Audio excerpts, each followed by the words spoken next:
kembali lagi dengan saya Ardi dari Ica Solar. Melalui channel YouTube ini, kami ingin memperkenalkan seputar sistem PLTS atau yang biasa dikenal dengan pembangkit listrik tenaga surya.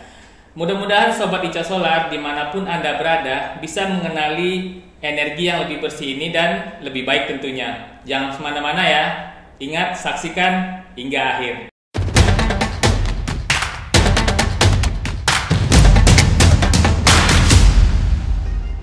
Ini ada pertanyaan dari Saiful Bahri. Nanya Om, mana yang optimal dayanya? 100 WP kali 4 panel atau 400 WP kali 1 panel dengan luas area yang sama? Oke, terima kasih. Saya coba menjawab. Di sini setidaknya ada dua parameter penting, yaitu daya dan area. Ada panel 100 WP sebanyak 4 pieces dengan total daya 400 WP dan 1 pieces panel surya 400 WP. Nah, secara daya ini sama, namun akan berbeda dari sisi area yang akan digunakan. Di sini kita ingin optimalkan areanya. Pada konteks ini, izinkan saya untuk menggunakan contoh dari panel Ica Solar yang tentunya akan menjawab maksud dari pertanyaan ini. Kita gunakan 50 WP polikristalin Ica Solar sebanyak 4 pieces dengan total daya adalah 200 WP dan 1 pieces 200 WP polikristalin Ica Solar. Secara daya tentunya ini sama, tapi untuk area akan berbeda. Area yang dibutuhkan satu panel surya 50 WP ini adalah 0,7 meter dikali 0,51 meter atau setara 0,35 meter persegi. Jika dipasang dengan jumlah 4 pieces, maka akan menjadi 1,4 meter persegi. Untuk 200 WP, dimensinya adalah 1,32 meter dikali 0,99 meter atau setara 1,3 meter persegi. Ini hanya area yang digunakan oleh panel surya saja, karena saat di lapangan tentunya akan dibutuhkan jarak antar panel dan lain sebagainya. Melihat dari selisihnya, satu panel surya 200 WP lebih baik dalam mengoptimalkan tempat atau area jika dibandingkan panel surya 50 WP sebanyak 4 pieces. Meskipun selisihnya tidak jauh, karena saya menggunakan contoh modul surya dengan efisiensi yang tidak jauh berbeda.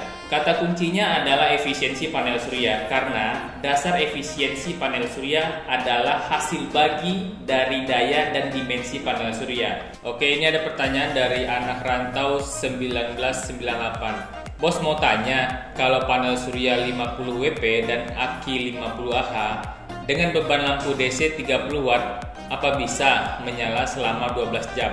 Terima kasih. Baiklah, sekarang kita coba lihat dari pertanyaan ini ada 3 item yang telah dikatakan, yaitu panel surya 50 WP, aki atau baterai 50 Ah, dan lampu DC 30 Watt. Nah, untuk lama nyalanya adalah 12 jam. Terkait beban 30 Watt, jika dinyalakan selama 12 jam, maka energi yang dibutuhkan adalah sekitar 0,36 kWh. Ini berasal dari perkalian daya dengan total nyalanya itu adalah 12 jam. Kemudian kita coba lihat potensi baterai 50 Ah dalam menyimpan energi. Jika tegangan baterai tersebut adalah 12 volt, maka 50 Ah dikali dengan 12 volt hasilnya adalah 600 watt hour atau 0,6 kilowatt hour. Berarti kita membutuhkan 60% dari kapasitas baterai untuk memenuhi kebutuhan beban tersebut. Kemudian ada istilah DOD, yang mana ini maksudnya adalah persentase penggunaan maksimal yang digunakan. Untuk baterai dengan jenis lithium, itu biasanya DOD baterainya adalah 80% ke atas.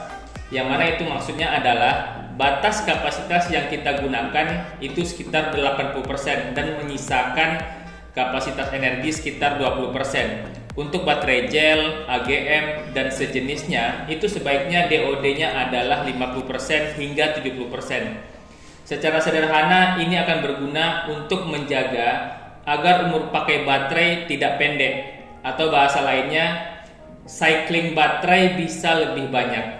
Sekarang kita bahas dari sisi panel surya dengan peak sun hour 3,5 jam sebagai angka minimal PSH biasanya di Indonesia. Sobat Ica Solar silakan gunakan angka PSH sesuai kondisi masing-masing. karena untuk wilayah Indonesia itu minimal 3,5 jam.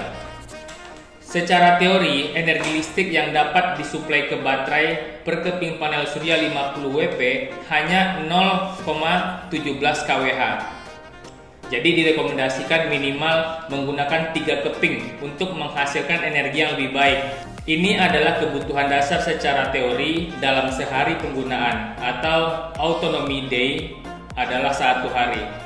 Untuk sistem yang lebih baik bisa gunakan autonomy day 2 hari atau lebih dengan menambahkan baterai dan panel surya. Selain item di atas, kita membutuhkan perangkat dan aksesoris lainnya juga, seperti controller, kabel, komponen proteksi, dan lain sebagainya.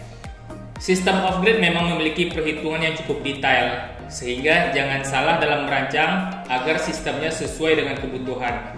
Sebaiknya tetap berkonsultasi kepada perusahaan ataupun orang yang telah berpengalaman dalam desain dan instalasi sistem dari PLTS. Ini ada pertanyaan selanjutnya dari Domingus Duka.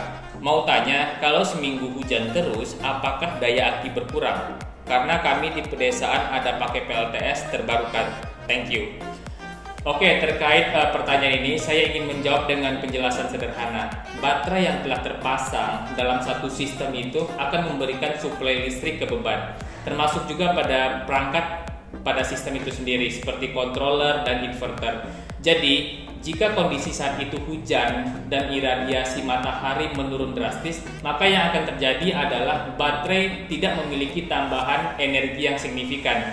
Dan juga sisa energi yang tersimpan pada baterai akan dikuras terus selama ada permintaan dari beban ataupun dari self-consumption controller dan atau inverter, hingga baterai tersebut bisa habis atau mencapai batas minimum yang telah diatur. Oke, terima kasih kepada Sobat ICA Solar semuanya. Jangan lupa like dan bertanya pada kolom komentar. Sebarkan video ini sebanyak-banyaknya agar semakin banyak manfaat yang bisa diperoleh oleh orang lain.